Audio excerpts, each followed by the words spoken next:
Hello everyone, happy morning and greetings to you all. Well, in this short video, we will be briefly looking at the literary terms as per the prescribed syllabus of 2A for language teachers and even non-language teachers and special focus on 2A school assistants English who will be appearing for the upcoming TET and DSC examination. So, we'll be looking at the literary terms with examples exclusively for the preparation for TET and DSC. So, such as literary terms metaphor, simile, personification, alliteration, and hyperbole, which are prominently covered in the competitive examinations. However, we will cover all the literary terms which were mentioned and prescribed in the syllabus. So, dear viewers, video of this kind and other of AP TET official model MCQ bits with answers and explanation, please go to our channel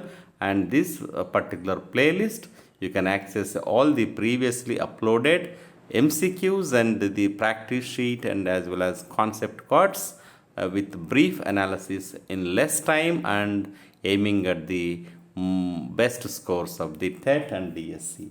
Now, let us look at the various literary terms, Sahitya Padalu, right?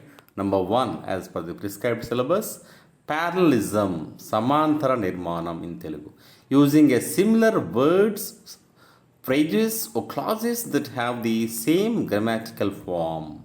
So here, I came, I saw, I conquered Julius Caesar, words of Julius Caesar. So all are in grammatical similarity, having the simple past came, saw, conquered.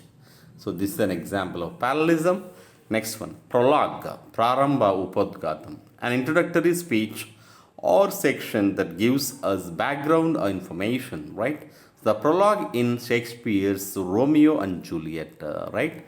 So this is the like we can say in our textbooks page, forward, mundu mata.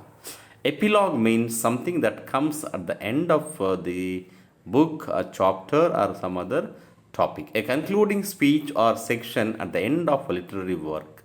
The epilogue in The Tempest, Shakespeare, is an example here. Then setting means Nepadyam and the time, place, and the environment in which the story takes place is called setting. Pride and Prejudice is set in 19th century England, as you all can see here in the given image, right? Then the character means a person or being who performs the actions in a story or in a drama or any other literary work. Elizabeth Bennet is a character in Pride and Prejudice, right? Then meter, very important, Chandasu, right? So, shall I compare thee to a summer's day, iambic pentameter, right?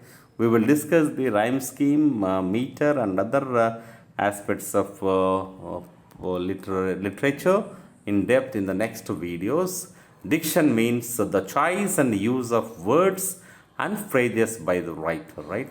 Shakespeare's use of simple words, to be or not to be. So, perfect diction for that particular dramatization element, right? Then the imagery, use of descriptive language to create mental pictures for the reader. So here the keyword is mental pictures, sensory images will come under the literary term called imagery. The golden sun set in the western sky. The image perception flash through our respective readers and minds. So it's called literary genre called literary term called imagery. Then prosody, the study of rhythm, meter, and musical qualities in poetry is called prosody. The rhythm and rhyme in Wordsworth poems, P.B. Shelley, John Keats, and other literature personalities. Then comes the point of view, the perspective from which story is narrated. Is it first person narrative or second person or third person? The story, The Gift of Maggie, is in third person, right? An example. Then we look at the epic, Mahakavyam, a long narrative poem about the heroic deeds of a great person. గొప్ప యోధులు వ్యక్తుల గురించి ఖండాలు కావ్యాలుగా రచించడమే epic అంటాం. So Ramayan, Mahabharat and Paradise Lost are the examples of the epics. The narration means the act, technique of telling a story. The narrator in The Merchant of Venice, narration is fluent and excellent and appealing to the audience. The conflict, a struggle between two opposing forces in a story is called conflict. Man versus nature in The Old Man and Sea. Then comes the theme. The central idea or message of literary work is called the theme.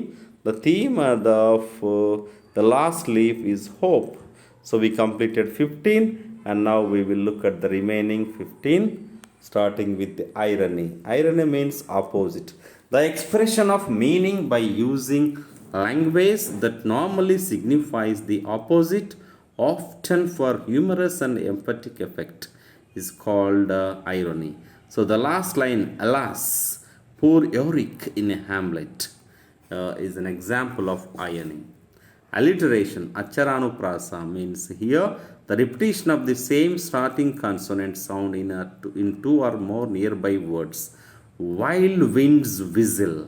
So W is the consonant which gets repeated in other consecutive words. Then assonance means the repetition of the same vowel sound. It is the opposite of alliteration. The rain in Spain stays mainly in the plain. So here the rain, a, stay, may and plain. Rain in Spain mainly stays in plain. Remember that is assonance. Then consonance is the repetition of the same consonant sound in two or more words close together. So here దగ్గరగా consonant sound associate అవ్వడాన్ని the lumpy old log, right? Law, right? Then euphemism, right? The use of mild or indirect words in the place of harsh or offensive words. So ఏదైనా మనం హార్ష్గా మాట్లాడాలన్నా, అఫెన్సివ్గా మాట్లాడినప్పుడు దాన్ని సాఫ్ట్గా, for example అతను చనిపోయినాడు, he kicked the bucket instead of saying that he died అనేది మనకి పాస్డ్ అవే ఫర్ డైడ్ లేదా కిక్ ద బకెట్ అనేది యూఫమిజం. నెక్స్ట్ హైపర్బలి. బౌల్ కాదు, ఇది బలి, అతిశయోక్తి అలంకారం మనం తెలుగు చెప్పుకున్నాం. An exaggerated statement not meant to be taken literally. I've told you 100 times, 1,000 times, right?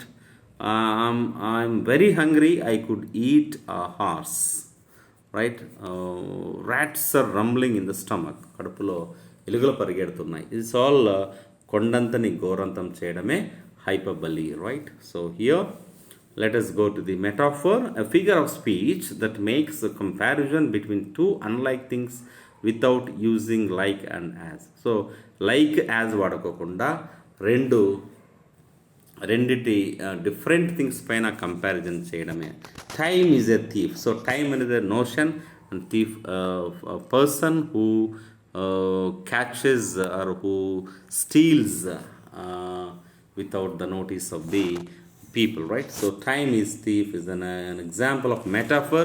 Then the opposite of this is simile, upama alankaram, upama, a figure of speech that makes a comparison between two unlike things like using like as వాడి compare చేయడం. ఇక్కడ like as లేకుండా వాడడం. He is a lion is the metaphor. He is as brave as a lion is under simile. Then personification, మానవీకరణ, right? Personify చేయడం అంటే జీవం లేని వస్తువులకి జీవం కల్పించడము, ఆపాదించడాన్ని మనము పర్సానిఫికేషన్ చూద్దాం. ఇప్పుడు ఎగ్జాంపుల్, ద విండ్ విస్పర్డ్. మామూలుగా మనం గుసగుసలాడతాం పిల్లలు కానీ ఏదైనా సీక్రెట్ చెప్పేటప్పుడు, కానీ ఇక్కడ గాలే విస్పర్ అవుతూ ఉంది, గొనుగుతూ ఉంది త్రూ ద ట్రీస్ అనేది మనం గుర్తుపెట్టుకోవాలి. దీన్ని పర్సానిఫికేషన్ అంటాం. Then apostrophe, addressing someone who is absent, dead or inanimate. ఎవరైతే ఆబ్సెంట్ అయ్యారో, చనిపోయారో, లేదా ప్రాణం లేదు, అలాంటి వాటికి మనము అడ్రస్ చేసినప్పుడు, O wind if winter comes can spring be far behind. ఇక్కడ విండ్ అనేది అడ్రస్సీ, మనం అడ్రస్ చేస్తున్నాం. దీన్ని మనం అపాస్ట్రఫీ అంటాం. సో ఇంగ్లీష్లో అపాస్ట్రఫీ కన్వెన్స్ ఆఫ్ రైటింగ్ వేరు, ఇది వేరు. Next onomatopoeic words, onomatopoeia, the formation of word from a sound associated with what is named. So ఏదైతే మనం పేరు పెడతామో దానికి సంబంధించిన ఒక శబ్దాన్ని మనం అసోసియేట్ చేయడమే అనమటోపియా అంటాం. ఎగ్జాంపుల్ ఇప్పుడు బీజ్ అయితే బజ్, స్నేక్ అయితే హిస్, గంట అయితే బ్యాంగ్ బ్యాంగ్, బూమ్, కుక్, టికిల్ ఎట్సెట్రా. నెక్స్ట్ సినెక్డోకీ,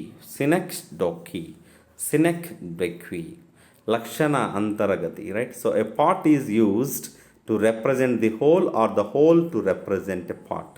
సో మనం భాగంలోనిది మొత్తంగా లేదా మొత్తానికి సంబంధించి భాగంగా చెప్పడమే ఇక్కడ సినెక్డోకీ. అప్పుడు example all hands on deck. So ఇక్కడ దే మీన్ ఫర్ సెయిలర్స్, నావికులు, సెయిల్ చేసే వాళ్ళకి. ఆల్ హ్యాండ్స్ ఆన్ డెక్, ఇది part is use to represent the whole sailors community. Like that boots అంటే మనకి సోల్జర్స్ వస్తారు. అదేవిధంగా వీల్స్ అంటే కార్ అనేది, రైట్. దీనికి మళ్ళీ ఆపోజిట్ అయితే మెటానమీ అంటాం. క్రౌన్ అంటే king.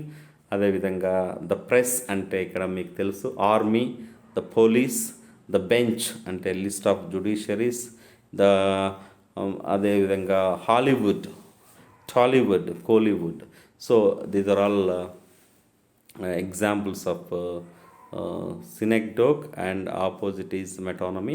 Then we will discuss the rhyme scheme with one specific poem here extracted from class 9 English. Did my slumbers seal the spirit అనే పోయం విలియం వర్డ్స్వర్త్ని మనం తీసుకున్నాం. ఇక్కడ pattern of rhymes at the end of lines వస్తుంది.